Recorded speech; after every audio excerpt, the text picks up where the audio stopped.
आप सभी लोगों को मेरा नमस्कार। एनडीपीएस का एक मामला आपसे शेयर कर रहा हूं और शेयर करने की वजह यह है कि आरोपी के कब्जे से 256 किलो गांजा जब्त होता है। पुलिस की मानव मिस्टेक थी इस मामले में, जिसमें आरोपी को बरी कर दिया गया, जबकि सेशन कोर्ट ने आरोपी को 10 साल की सज़ा सुनाई थी। लेकिन हाई कोर्ट ने कुछ फैक्ट देखा और पुलिस की मानव मिस्टेक को नोटिस किया और ये पाया कि इस मुकदमे में एनडीपीएस एक्ट के प्रावधान का पालन नहीं किया गया है, इसलिए आरोपी को बरी कर दिया गया। तो साथियों, आपको भी पता है, हमने काफ़ी सारे वीडियो में भी बताया है कि एनडीपीएस के मामले में अगर आपको बचना है तो केवल तरीका यही है कि एनडीपीएस में आपको चार्जशीट ध्यान से पढ़ें और देखें कि पुलिस ने कहाँ कहाँ गलती किया है, और जब गवाह बयान देने आए तो उससे जो सवाल करें तो वो एनडीपीएस एक्ट के कंप्लायंस से संबंधित सवाल जरूर करें। इस केस में क्या था, सबसे पहले तो आपको मैं बता दूं कि अगर आप इस जजमेंट को पढ़ना चाहते हैं तो इसका मैं लिंक ऐड कर दूंगा, आप वहां से इसको पढ़ सकते हैं। इंपॉर्टेंट जजमेंट है अगर आप एनडीपीएस के मामले में फंसे हुए हैं या फिर आप कोई मामला देख रहे हैं तो। ये रिसेंटली का मामला है जो डिसाइड हुआ है। ये मामला है अजय कुमार कहार वर्सेस स्टेट ऑफ छत्तीसगढ़ के नाम से। 16 जून 2023 को जजमेंट आया है, डिलीवर हुआ है। तो इस केस की कहानी कुछ ऐसी थी कि इस केस में पुलिस के पास सूचना मिलती है कि एक व्यक्ति है जिसके पास ह्यूज क्वांटिटी में गांजा है। पुलिस मुखबिर की सूचना के आधार पर उस जगह मौके पे पहुंचती है। पुलिस को बेड के नीचे छोटे पैकेट बड़े पैकेट में गांजा मिलता है, जो कि लगभग 256 किलो था। पुलिस इंडिपेंडेंट विटनेस लेके चलते, जैसा आपको पता है एनडीपीएस का हर मामले में ऐसा ही लिखा जाता है। सच्चाई क्या है वो तो मुकदमे पर निर्भर करता है। तो पुलिस ने गवाहों इंडिपेंडेंट विटनेस के सामने सारी प्रोसेस जो प्रक्रिया थी उसके अनुसार से उसको फॉलो किया, और जांच पड़ताल करने के बाद वो जो गांजा था उसको हैंड ओवर कर दिया मालखाना में, ऐसा पुलिस का कहना था।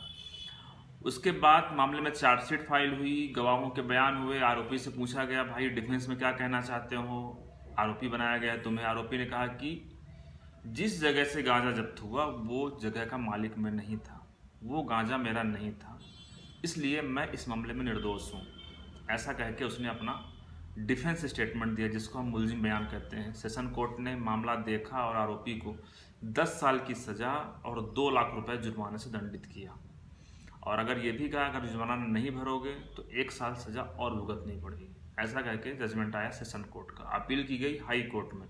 हाई कोर्ट ने इस मामले में आरोपी को बरी कर दिया, और बरी करने की वजह क्या थी? 3 वजह थी, आप समझिएगा। सबसे पहली वजह ये थी, हाई कोर्ट के सामने दलील तो काफ़ी सारी दी गई, लेकिन मैं आपसे केवल इंपॉर्टेंट पॉइंट शेयर कर रहा हूँ। पहली वजह ये थी कि जिस जगह से ये जब्त हुआ, जिस घर से जब्त हुआ, तो उसके मकान मालिक ने ये जो घर था उसको एक महबूब नाम के व्यक्ति को किराए पे दिया था। महबूब क्या करता था? महबूब का कैटरिंग का बिजनेस था, उसके यहाँ लोग आया जाया करते थे। महबूब इस केस में गवाह भी था। महबूब ने भी बताया कि इस जगह पे लगभग 15 लोग आया जाया करते थे और कई लोग निवास करते थे, ऐसा था। तो सबसे पहले तो हाई कोर्ट ने ये पाया कि वो जो माल था, जो गांजा था, वो अजय का ही था, आरोपी का ही था, ऐसा कोई फैक्ट इस्टेब्लिश नहीं हो रहा है, साबित नहीं हो रहा है। प्रोसिक्यूशन ये साबित नहीं कर पाया कि जहाँ 15 लोगों का आना जाना होता है, मकान मालिक के बयान भी नहीं कराया उस पर, तो वहाँ पे ऐसा कैसे कहा जा सकता है कि एक व्यक्ति ही, 2 व्यक्ति ही उस वो जो गांजा है उनका है। तो पहला पॉइंट ये था। दूसरी गलती थी पुलिस की कि इस मामले में आपको पता होगा कि जैसा हर मामले में होता है कि एनडीपीएस के मामले में जब पुलिस कोई कॉन्ट्राबैंड जब्त करती है तो उसका सैंपल भेजा जाता है एफएसएल के लिए, केमिकल रिपोर्ट के लिए, कि वास्तव में ये है क्या। हमने तो देख करके सूंघ करके पहचान लिया गांजा है, लेकिन उसका एग्जामिनेशन किया जाता है कि वास्तव में गांजा है या नहीं है, कितना मिक्स है, ये सारी चीज़ें एग्जामिन होने के बाद ही तय होती हैं एफएसएल से। इस मामले में जिस पुलिस वाले को, जिस कांस्टेबल को वो सैंपल दिया गया था देने के लिए, तो उसने कहा कि मैं ये 2 जुलाई को लेकर के गया था, लेकिन जो मालखाना का जो रजिस्टर था उसमें लिखा हुआ था कि सैंपल कांस्टेबल को हैंडओवर किया गया है 3 जुलाई को। तो ये भी डाउट हो गया कि कांस्टेबल बोल रहा है कि मैंने 2 जुलाई को सैंपल लिया और मालखाना रजिस्टर में लिखा हुआ है कि 3 जुलाई को सैंपल दिया गया, तो ये कॉन्ट्राबैंड, ये कॉन्ट्रडिक्शन हो गया कहानी में संशय पैदा हो गया। तीसरा पॉइंट था कि सेक्शन 55 ऑफ एनडीपीएस एक्ट का कंप्लाइंस नहीं हुआ। सेक्शन 55 का कंप्लाइंस कैसा होना चाहिए आप समझिएगा। इस केस में बताया गया कि जो एएसआई था, एएसआई ने जो गांजा था उसको जब्त किया, और साथ में जो एएसआई ने जो सैंपल बनाए थे, सैंपल तो गांजा और सैंपल दोनों को लिया, दोनों को पैक करके इन्होंने दे दिया मालखाना में। लेकिन सेक्शन 55 क्या कहता है? सेक्शन 55 ये कहता है कि जो भी जब्त करेगा कॉन्ट्राबैंड, गांजा, चरस, अफीम जो भी हो, सबसे पहले उसको पुलिस स्टेशन में ले जा करके officer in charge of the police station को देगा। Officer in charge of police station उसको लेगा, उसके बाद उस पर अपनी सील लगाएगा, उसकी सेफ कस्टडी होगी, डिसाइड करेगा। उसके बाद सील लगाने के बाद वो उसको हैंड ओवर करेगा मालखाना में। तो इस केस में ये था कि जिस व्यक्ति ने, जो एएसआई था, जिसने मालखाना में जमा किया ये कॉन्ट्राबैंड, ये माल, तो वो डिसाइड नहीं था कि वो व्यक्ति क्या officer in charge of the police station था या नहीं था।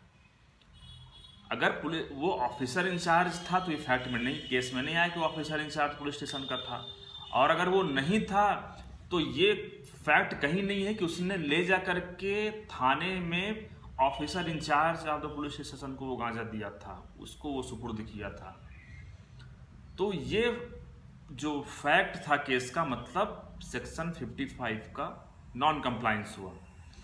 तो इन 3 वजह से इस मामले में आरोपी को बरी कर दिया गया। अब आप समझिएगा कि आपको हो सकता है कि लगेगा कि कितना आसान सी बात है, इतनी मामूली बात है तो किसी को सजा से बचाया नहीं जा सकता। लेकिन एनडीपीएस एक्ट में जैसे हमने आपको बताया कि कठोर कानून है, ड्रैकोनियन लॉ है, इसके हर एक सेक्शन का, हर एक प्रोविजन का कंप्लायंस करना मैंडेटरी है। अगर थोड़ा सा भी मिस्टेक पुलिस के द्वारा की जाती है तो उसका फायदा आरोपी को मिलता है, जैसा इस मामले में हुआ।